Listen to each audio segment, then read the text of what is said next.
Hey, it's the one on Can't Nobody Clone Sosamann. I'm kicking, dripping MSP. Hit him hard, he talking too much. Gotta zip his jaws. Heard them boys on my trail. Gotta go switch the cars. White bitch, she got blue hair. Who she think she Marge? Out nigga. So who was Sosamann before the music? Sosamann before the music, he was AD for real. And then it just became Sosa from the hustle in me. Like when I used to be in the streets, like deep in the streets for real. And I used to be hustling, and so one of my boys just gave me the name Sosa. Cause the area where I was around, I was like doing a lot. And one day we was watching, me and one of my friends, we was watching the movie Scarface, and when the Sosa dude came on, he just said, like, one of my friends told me, you remind me of him, AD. Like, I'm gonna start calling you Sosa. So that's why I got the Sosa from. And then the man, I just love like superhero thing, like comic books and superhero shit for real. So I just added the man on it because I feel like I'm a superhero. I can't be destroyed. Like, no matter what obstacles I go through in life, for real, or what obstacles come upon me, I'm gonna beat it, for sure. But yeah, but Sosamann before the music, he was just AD, Sosa. Just wanted a young dude just moving around in the streets, wanting some money, for real. I never thought about being a rapper like that. It just happened for me, you know what I'm saying? Where do you feel like you made the transition from like hustling and rapping, or like how'd that kind of happen? Once I tried the rapping, it was just on some like having fun with it type shit. Then my relative, Real, he just told me, like, man, you might as well, man, you can be a rapper. Like, you got the lifestyle, you got the money, like, you got the image. You can do this, you will take off with it, for real. So that's one reason why I really just start kind of taking it serious like that. And just really like just not even in the sense taking it serious, it just started doing it more. And as I kept doing it, it just became a serious thing to me. Like, it fell upon me, for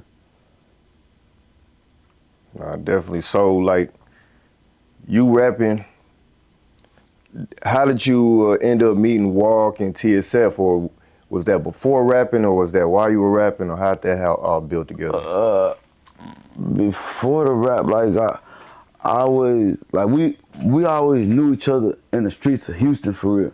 Like, as young dudes just out doing different cliques. That's when cliques was really like popping in Houston.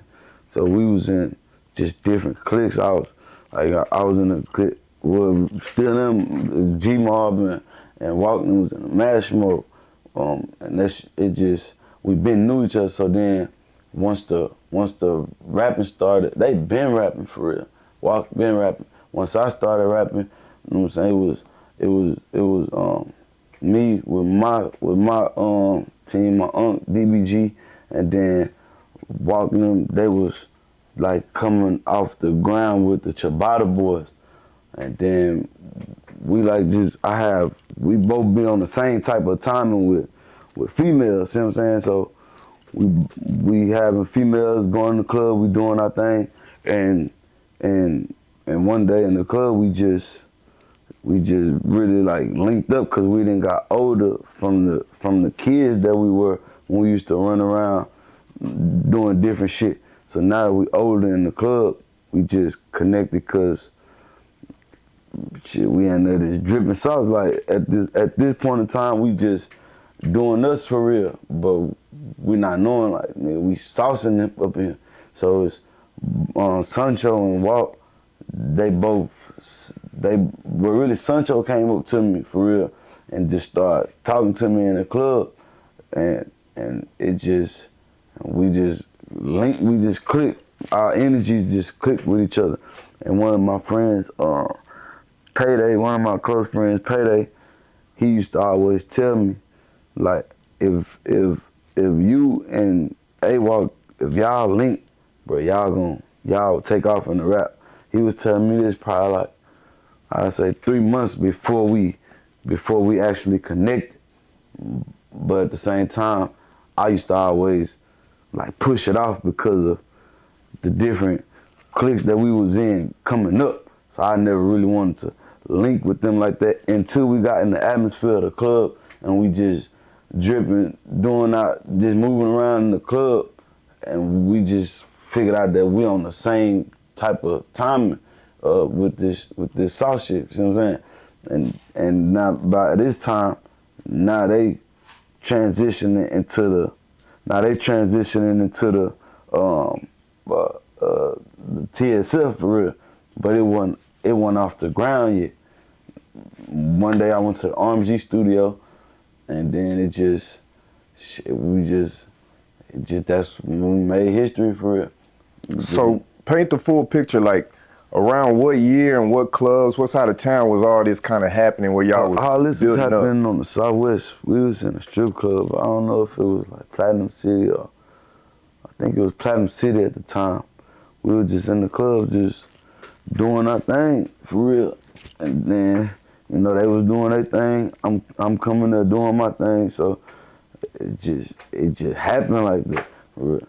It just happened. Bullet Sancho, he engaged into a conversation with me, and that night we were just doing it for real. That's when I had dropped the mixtape, and it was called Trapped Out, and I had DJ Eric and Big Tho, rest in peace Big Tho, by the way. I had them two host a mixtape that I had dropped, and I had like posters and shit all in the club. So it was like I was just doing my thing with the music, was trying to like just get it all the way off the ground. So I went to the RMG studio and linked up with them, and that's just how it happened before this shit was off the ground. And we just had a plan. We just had a plan like, we gonna sauce the world for real. We gonna make everybody start dripping before people were saying dripping and spilling and splashing, when people used to think like it was kind of lame to be doing that for real. Even Walk had friends who was with him who didn't really believe in like that TSF could go so far for real. You know what I'm saying? So when we linked up, shit just took out like a rocket towards the moon for real. So like a lot of people feel like they know you first from like, you know, Wiz and the Taylor Gang situation. How did all that come into play, and how did you link up with Wiz in that situation? Wiz, when I used to have a spot in this hood called Foreign Park. I used to hustle over there real hard. I used to be doing my thing for real. And one day, that's when LimeWire was out. One day I was at this little female house, and I was really asleep for real. This when MTV Jams popping. And out of my sleep, I just heard the Wiz song. It was the video was playing on the TV. It was when he dropped a song called Miss This Plane. He had this video going like, "We gonna miss this plane." He had that song out, and it was on MTV Jams. I woke up on my sleep jamming. I'm like, damn, this song. Like, who is this? I was just fucking with it for real. So then, after I left the female house, I went back to my spot where I was doing my thing, and that's when LimeWire was hot. So I just looked him up, Wiz Khalifa, on LimeWire. He's got all his new music. This is like in 2009, 10, like around that time. So doesn't have a relationship, a good relationship with Trey the Truth. I had told Trey about him. I had called Trey and like, man, it's this artist named Wiz Khalifa, bro. He popping, bro. Like he gonna be big, bro. He hot right now. So I guess Trey did his little research on him, and Wiz had came down for a promo run, like a radio run in Houston. So Trey was really popping in the city at that time. So he had called me. I was at my spot doing what I do. So Trey had called me like shit, AD, that Wiz kid who you was telling me about, he in Houston. You want to come meet him? Hell yeah. This is like 2010. I'm like, hell yeah, for real. So boom, we go to a hotel. He was staying at the Sheraton by the Galleria. Trey come pick me up out the corner I was hustling on, and he take me to go meet him. So ever since then, I just never lost contact with Wiz. Since 2010, I never lost contact with him. So I used to always just hit him up randomly when he come to Houston. And they used to hit me up. Will, his road manager at the time, like he like the co-owner of Taylor Gang. Mm-hmm. Will, shout out to Will. He used to always keep in touch with me for real.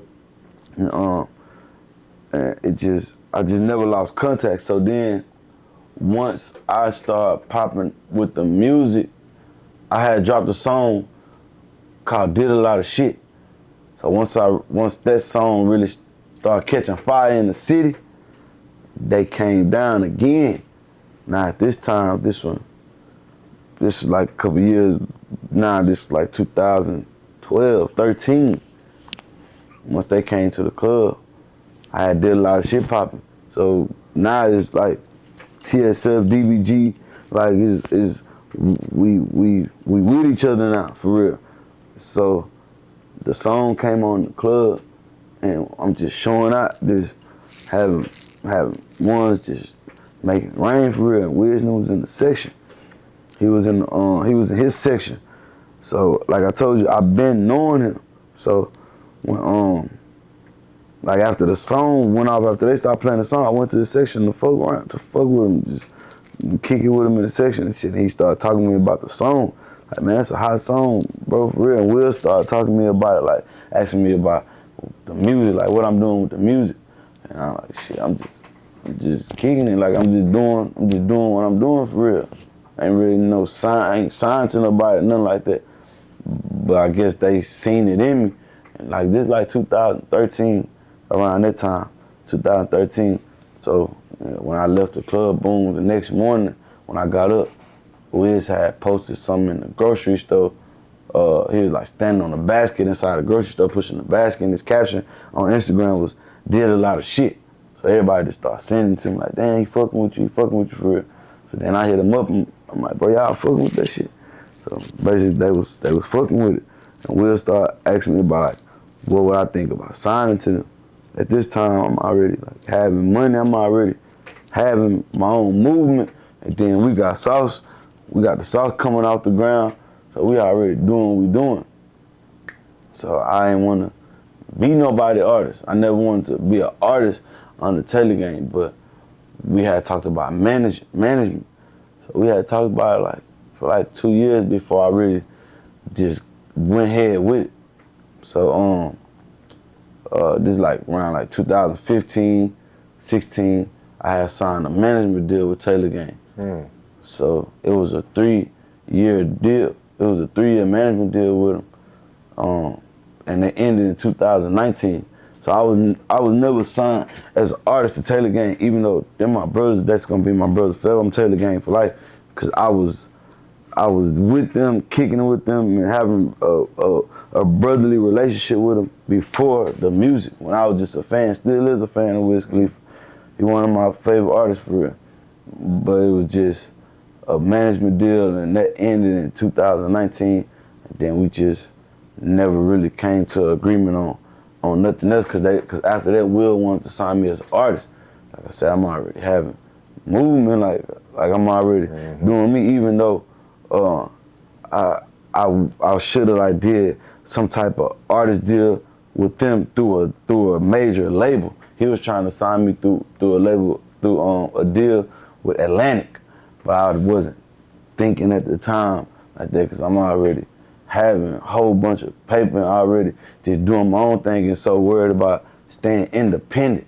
I want to be independent. I don't want no label to be over me, because at this time, this was a lot of artists was on social medias just bashing labels, like saying my label not letting me drop my label trying to have creative direction on what I put out and all this. So I never really wanted to go full thrust into signing, being someone's artist for real.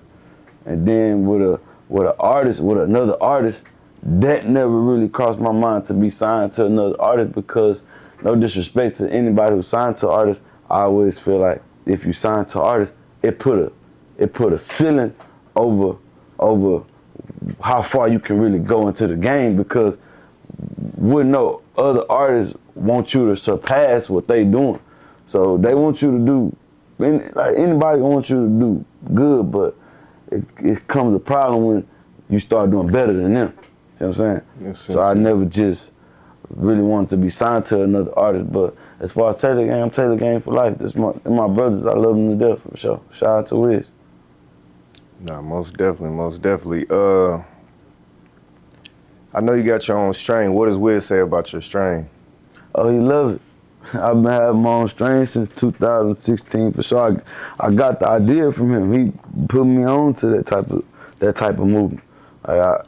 He been having the KK going on, and so I always thought like, man, I love weed too. I've been smoking weed my whole, since I was like 12, 13 years old. So it was like, I just always thought I gotta have my own strand to give to the people, for I can have this type of avenue of income like bro got for real. Cause I see how he got it booming, and I seen the hype. It's not even hype. I seen just how everybody wanting to smoke this thing, this strain that Wiz Khalifa had put out and been rapping about and talking about. Then he a big weed connoisseur and he a legend in the weed game, like a modern day Snoop Dogg to the new generation. Yeah. So it's like, I always thought like that. Like once I got around him, I have to goddamn get me a strain for real. I had to put something out so that when I came up with this trap sauce, like shit, weed is the sauce, and you getting off anything, anything that you getting off or working, it's like your trap. No matter if it's illegal or legal, you can be a doctor if your slang and your terminology is I'm at the trap. Well, this is what I'm doing to get my money. So that's why I came over with this trap sauce. I'm gonna get off this good weed. I'm gonna give it to the people, and they just love it. And it been going since 2016 for real. So that's how that came about. That's hard. So like, where can they get your strain? How exclusive is it right now? It was in 2 dispensaries in LA, but now it's just how everybody doing with their strands. A lot of people have the strain game, the weed game has like graduated to a different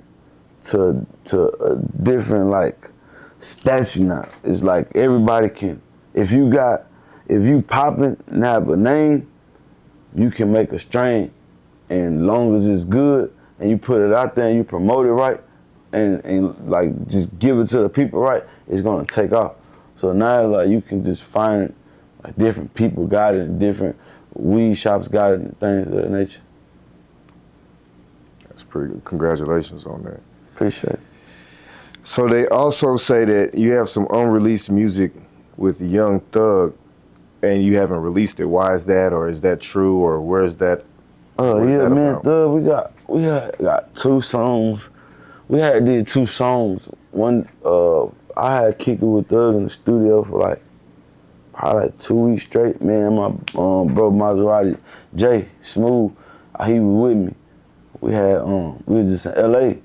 You know, Thug, he been like fucking with the sauce, like fucking with TSF. I remember like a long time ago, before I even knew who Thug was, he posted me on his Instagram. Like he posted me on his Instagram and with a caption like sauced up or something like that. I can't really recall on what the caption was, but he posted me on Instagram a long time ago. So then once I really got to LA, I had fucking how I ran into him is he was at the studio in LA. I forgot the name of it, but it's still running right now. He was at the studio in LA. One of my bros, Ricky P, was in the same studio. Thug had the bottom room, and Ricky P had the top room for real. He was recording in the same studio. YB, young boy, I knew him. I had formed a relationship with him because when he was 16, he tried to get a feature from me on Instagram. He hit me on Instagram like, man, I fuck with you. Like, you one of my favorite artists. At that time, when he was like 16, I'm trying to get a feature with you. Back then, this is like 2000. Yeah, this 2016. I'm charging like 25, 3,000, like 2,500, 3,000 for a feature. So I told him like, it's gonna be $3,000 if you want to rap, not knowing like he would be what he is today. But that don't even matter, cause we had made our own relationship for real. So when I was at this like 1 year when he had just got out of jail, so he was going to meet Thug at the studio for real. I seen him outside the junk. So I had went in with him. We started chopping up outside. I had went in with him, and he went to go holler at Thug. And when I went in with him, Thug was just like, man, I fuck with you. Like, I fuck with y'all. I fuck with TSF for real. So then when YB left, I just stayed at the studio. But like I said, my bro Ricky P, I initially went there to record my bro Ricky P. But I just started kicking it with Thug because he was really like fucking with him for real. And we had did a song, but we ain't did a song that night. I got real boo with him. And when I left studio, he hit me up the next day and like, bro, what you got going on? So I like, man, shit, I'm just kicking it. I'm in LA kicking. Then we formed our relationship to where now I'm going to meet him at the studio, fucking around him, pouring up, smoking, just kicking it for about a week. And then that's when we had like a weekend. I had went to the studio one day, and then he was recording the song. I was just chilling in the room with him. He put on the beat and he started recording the song. And the hook that he put on the song was in a big body Benz with Sosa, and his melodic way that he raps it.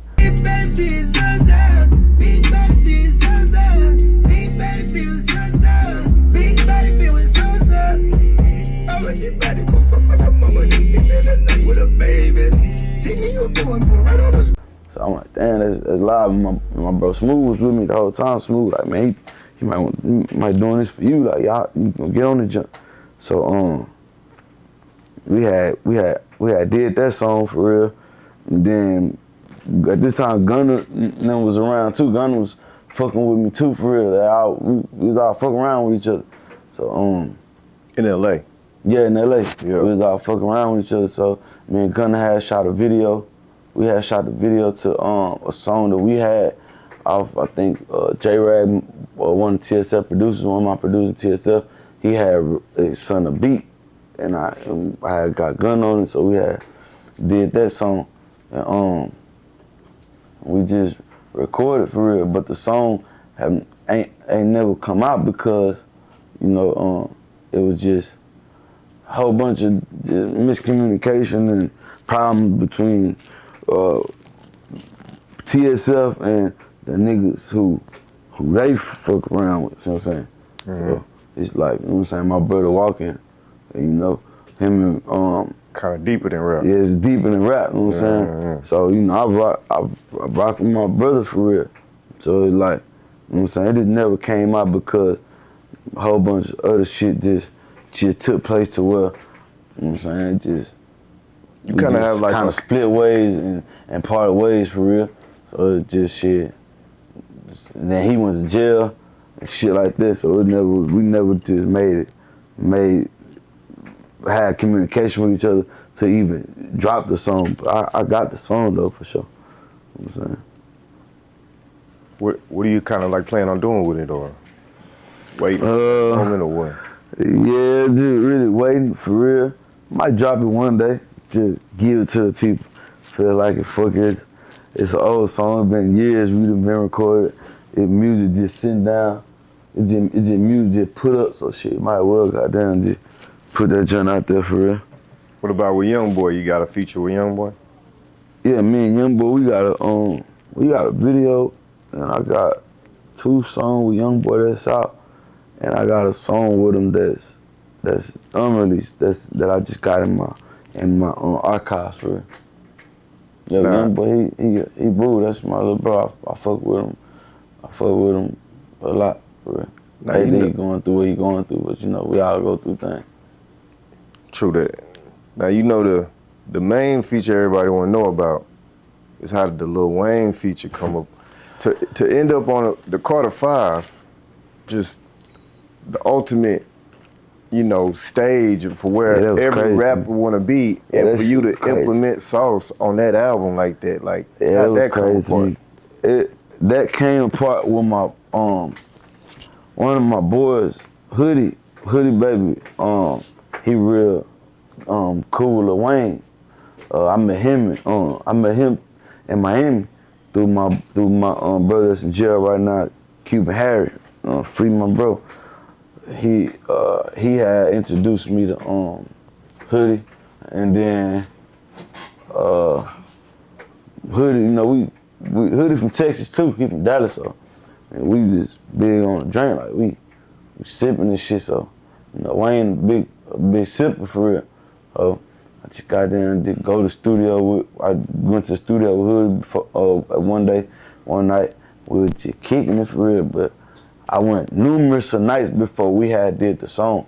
It was kind of crazy because Wayne, I didn't really know that I was he was gonna want me on this song, because the type of song he did, it ain't even the type of, like, you know what I'm saying?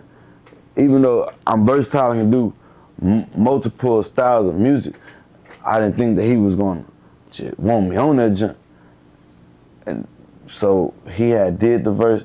It was crazy because how he record, he got like a little big ass fucking studio room, and in that room it's like he got skateboard ramps in that jump to where he record like a couple bars, and he'd skate around for real, be skating around for that jump and stop skating and go record again. So it was kind of funny to me how he was recording. We just sipping, pouring over each other, just doing us, and after he finished recording his verse, he left the studio, but before he left, he was like, Sosamann, you want to get on this? What? Real? Damn, it shocked me because I'm like, damn, Wayne, you asked me to get on the song. So hell yeah, why would I pass that up? Real? Hell yeah, I'm gonna get on. So I got on with melodic style that I do. So boom, we had did the song. I wanted the song the night, but he never. When I had asked the engineer, like, man, send me the song, you can send me the song. He was like, bro, you gotta ask Tune, because, you know what I'm saying, you gotta ask Wayne, because I can't send nobody the songs. So when I asked Wayne, when I asked Tune, I'm damn, Tune, let me get that song. He was like, man, Sosa. He like, I would, but bro, I don't do that because I might want to change something up on it. I might want to change something up on the song for real. So I'm shit, it's all boo, it's all good. So I never had the song until one day. I wake up one day and bro had got it on, and then he dropped the Carter 5. I didn't know that I was gonna be on it. So when he dropped it, I'm just getting DMs and Instagram, it blowing up. Damn. And I was off Instagram by like 2 months, really. Like 2 months, so I could jump on Instagram. I'm damn, what the fuck? It's shocking, because I'm like, damn, I'm on Carter 5 for real. And he put the song out. So now I'm like, damn, this shit praise, bro. I'm really on the Carter 5, bro. I'm really featured on a Lil Wayne track, bro. Like me featured on a Lil Wayne track. And the same song he did, the same song he did another version where he put out another Carter 5 with like extra tracks on the jump. And he did a version with Post Malone on the song. Post Malone from Texas too. So that shit just tripped me out. Like, damn, Wayne really like put me on this jump for real. So that's how that came about. Just kicking. He a cool dude once you really get to know you and fuck with you. Like Wayne real, but if he don't know you, then just that shit over with. He not fucking with you for real. Yeah, he booed. That's how I really got connected with Wayne and that song through Hoodie. Shout out my brother Hoodie. That's kind of like a sound you didn't really fully embrace and pull out more. Like, yeah, cause it was just, I always felt like the fan base of even though they love when I do that type of music too, but it's more so of a small collective that love the melodic Sosa than the skip rapping Sosa, how like the superhero Sosa flow. Like it's more of a small collective that love the melodic than the large collective that love the superhero flow that I have put out there for real. I mean, you gotta understand, you got Post Malone and Wayne fans that's kind of probably anticipating you. Like, even if you have a small percentage of that. Yeah, that's why I gave it out a little bit more, like on songs like I got like Dior, like this song I called Dior, and it's just more auto-tune. It's auto-tune, but I call it melodic because I kind of have them turn. If I do use auto-tune, I have them turned down the most to where you can't really hear it, or I would scratch the auto-tune and use pitch correct on my voice so it can catch the melodic, the more melody sound when I do what I do on that type of style of rap or while making music. For sure. So, last thing they want to know is really about, the family, the Sauce family, you know what I'm saying? Like, how do you feel about, like, working with a lot of the younger artists that y'all are bringing in, and what do you got going on with, you know what I'm saying, like just the future of the Sauce? With the young artists that's in the Sauce, it's like I work with them, but at the same time, like I be trying to make sure that they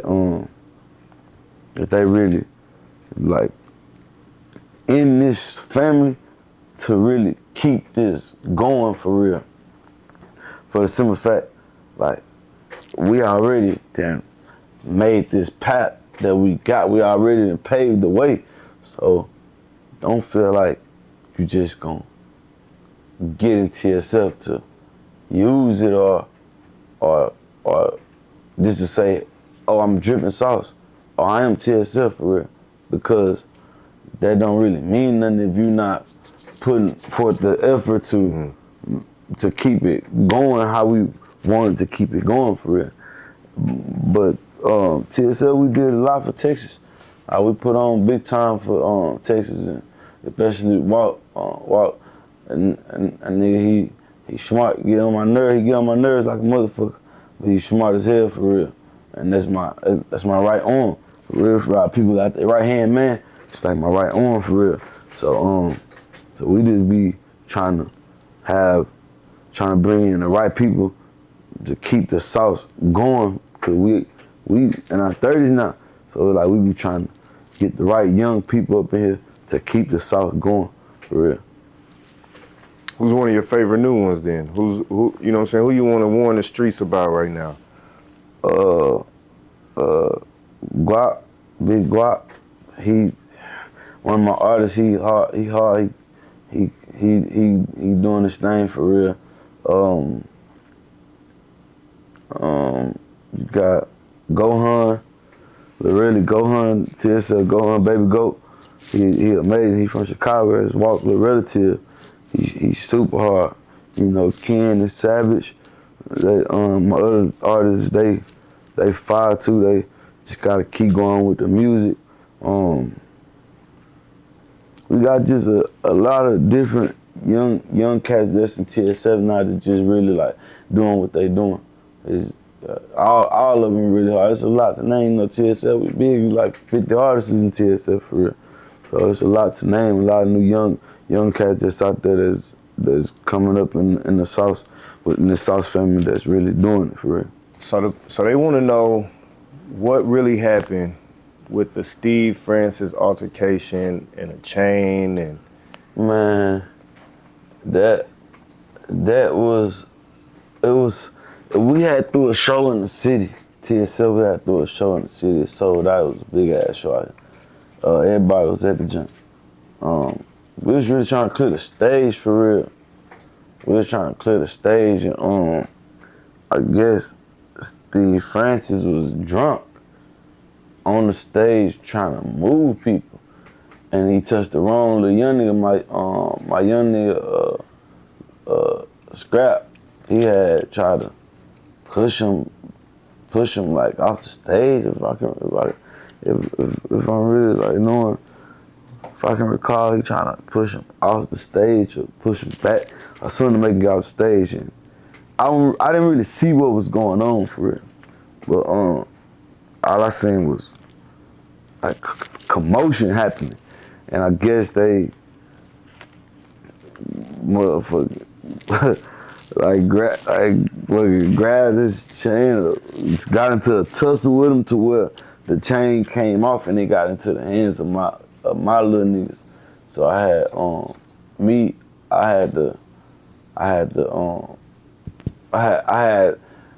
to be the one who to get the chain back. I knew that's when Steve Francis was fucking around with Jay Prince, and I knew I knew Red Boy, and he was real close with Jay Prince. So Red Boy, he was around the Sosa at the time, like managing the TSF and shit. So he had me like, man, Sosa, can you get that chain for me? I'm like, yeah, shit, I can. You know what I'm saying? My young niggas, they got it. I can goddamn make it happen for real. So it was like, shit, it'll be a favor, like for a favor for real. I'm like, shit, it's all boo. Like I'll get it for you. So basically, I had just got to jump back, but they thought like we was, I guess, trying to keep the chain or something. I'm like, but you know, this chain for real. And they went on TMZ because I made a video about like my chain that I had at the time, and I like, man, I want this chain for real. Like this chain bullshit anyway. Like it was bullshit, little cute. So I made the video. I had linked up with Jay Prince. And shit, talked to him about it. Like once I got the chain, I had linked up with Jay Prince to give him the chain, and then he just was like, man, if you ever need a favor, I got you. Like you in my favor forever. If you ever need one, just don't hesitate. So that's how that went. It's just the blog TMZ had picked the joint up. I don't know what made them do it, but they had picked the joint up, and then I just started seeing on TMZ and all this other shit, all the social media sites and shit. So that's how that went. But it was just a misunderstanding with Steve Francis. You know, was drunk, tripping, did some goofy shit. Definitely. We understand you were also on TMZ for other situations revolving around a case you had.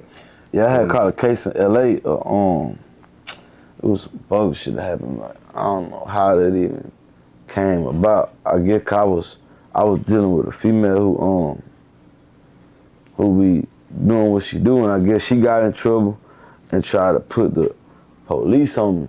So how TMZ and how social media sites picked it up was some human trafficking shit. But me human trafficking is some out of this world. I don't even know how that can be attached to me. So that shit just threw me for a whole loop for real, especially TMZ putting it out there, because at this time I'm thinking like, man, why the fuck would TMZ post? Like, do a segment on me, like saying something about me trying to traffic some humans. That shit just absurd, bro. I don't even understand it for real. But I had that case, man, that was the quickest case I ever got dismissed in my life. It was the first 30 minutes of the first court date. That shit got dismissed because it wasn't really no evidence. It wasn't none in it.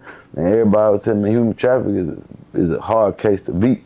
Well, it's a hard case to beat if that's what you're doing. If you ain't doing it, it's it's nothing hard to beat because there's nothing that I was doing to even had myself surrounded with that type of case for real. So that shit was just a misunderstanding. That whole case was just a misunderstanding, a waste of money, waste of time for real. No, most definitely. Most definitely. With the Rap-A-Lot situation, you were saying about management, like, how long was that going on and like what are the details? Red Boy, he was, Red Boy probably was around for like 3 years for real. But we always kept a relationship with Red Boy. Red Boy, he a solid dude. He work with Floyd Mayweather and shit now, like that.